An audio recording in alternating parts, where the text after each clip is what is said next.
Halo, selamat malam. Ketemu lagi dengan saya Hendra Aracayadi. Oke, kesempatan kali ini saya akan menjelaskan dulu tentang toxic environment ya.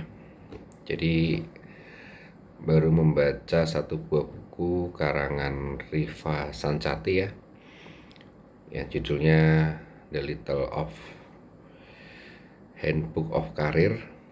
Nah, kenapa saya bahas toxic environment? Toxic environment ini berkebalikan dengan salah satu core value budaya kita, yaitu penebar energi positif.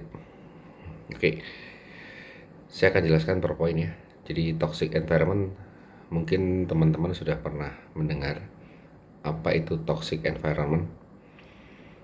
Jadi kalau bisa dikatakan dipersingkat adalah lingkungan yang negatif, tidak mendukung apapun yang Anda lakukan, apapun yang effort yang akan Anda capai untuk meningkatkan kinerja perusahaan dan meningkatkan karir teman-teman sendiri.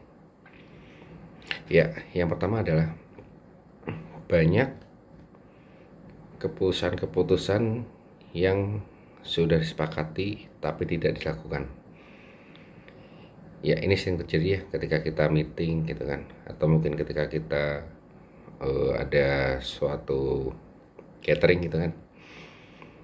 Kita pernah menyepakati sesuatu, misalkan kita harus untuk mencapai target kita harus ada plan A, B, C. Nah, tapi seketika itu kita bikin plan, ya, kita sudah menjanjikan sesuatu yang kita sendiri sudah bisa kita tepati, tapi kenyataannya di belakang kita ada kesepakatan yang tidak sepakat. Artinya pada saat meeting itu terjadi, ada lagi meeting-meeting yang lain yang istilahnya meeting sub A, sub B, sub C ya, dimana hasil keputusan nanti tidak sepakat.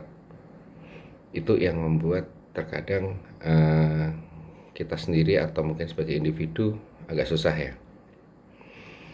Oke, yang kedua, banyak yang merasa sudah memberikan segalanya buat perusahaan.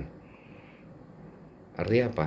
Artinya adalah saya nggak perlu capek-capek lagi berusaha untuk memajukan perusahaan karena melihat historis masa lalu, misalkan saya sudah memberikan segalanya buat perusahaan. Nah, itu menjadi sesuatu hal yang negatif. Kenapa saya bilang negatif? Karena apa? Ketika ada mungkin ini posisi leader, dia sudah merasa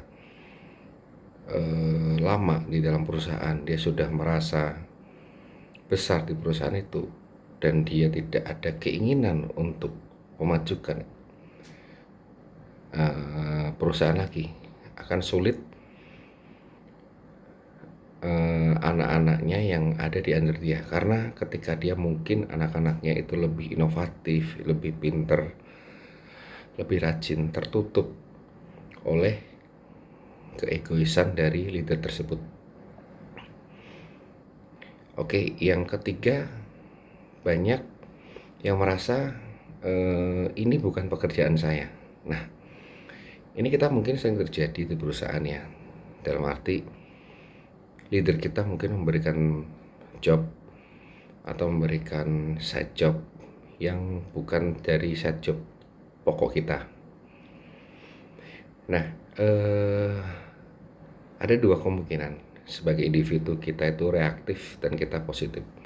Kalau reaktif, kita akan menolak mentah-mentah, itu kan bukan job saya. Kalau orang yang positif, dia akan menerima dan berusaha menyelesaikan dengan baik. Oke, terus yang terakhir yaitu banyak yang masih membangga-banggakan lebih ke keilmuan, lebih ke pengalaman. Ini untuk leader ya, semua leader tolong dengerin.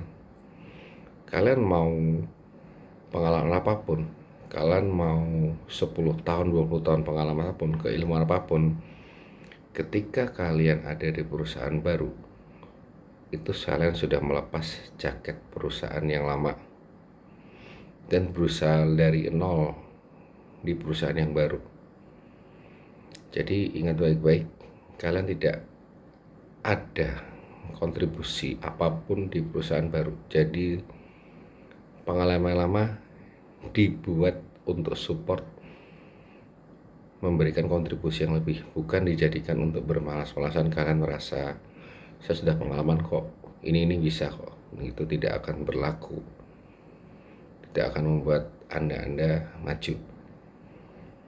Oke. Nah, sebagai individu apa yang harus saya lakukan? Kuncinya cuma satu, be yourself. Jadilah diri sendiri. Kalian punya visi dan misi ketika kalian bekerja di suatu perusahaan. Tetapkan visi misi jangka pendek dan jangka panjang kalian. Kalau kalian merasa visi kalian, misi kalian dalam jangka pendek itu tertutup oleh toksik yang ada di perusahaan, maka kalian harus berusaha lebih keras, dan yang pilihan terakhir adalah resign. Itu sekian dari saya. Terima kasih. Selamat malam.